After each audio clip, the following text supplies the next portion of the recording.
โอเควันนี้กับมาพบกับ IP Gamer อีกแล้วเอามาลินแรงกันเนาะมันนี้หมู่2 คนแต่มาคนเดียวลงนาฬิกาไปเลย Okay.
Town,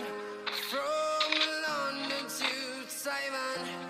I've been all around the globe trying to protect your soul.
กลางหัว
บอสนี่เอาอินโฟมาชาร์จจบแล้วมึง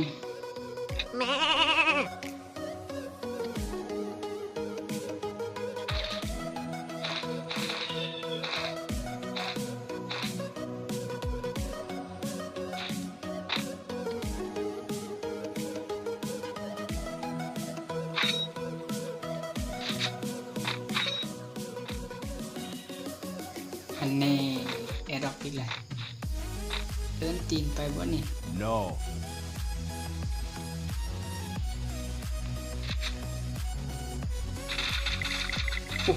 เอเคโหดเกินนะ340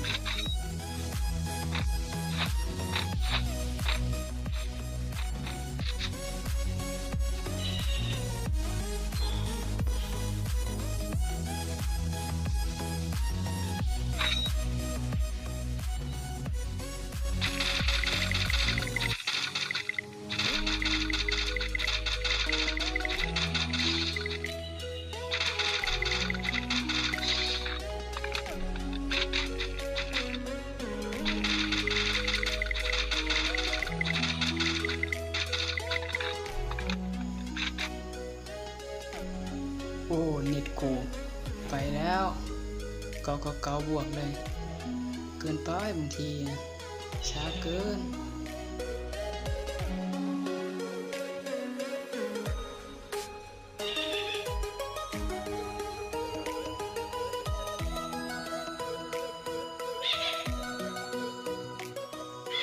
ขออภัยในเสียงรบกวนมันเด้อ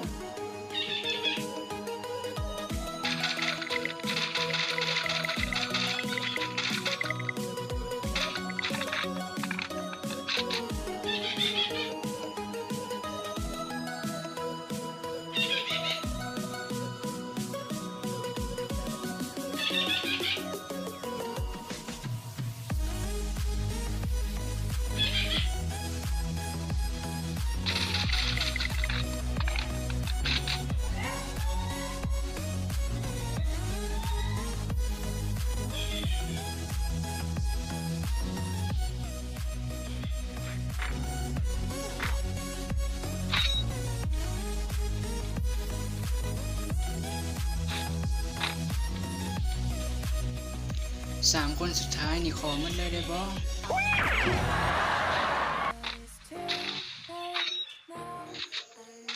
AK จังหวะนี่บ่เปิดสะโคบกันเลยทีเดียวนัดละ4-2อ้าวยืนงงใกล้ตะแตกตายไปเด้ อ้าวลนมึง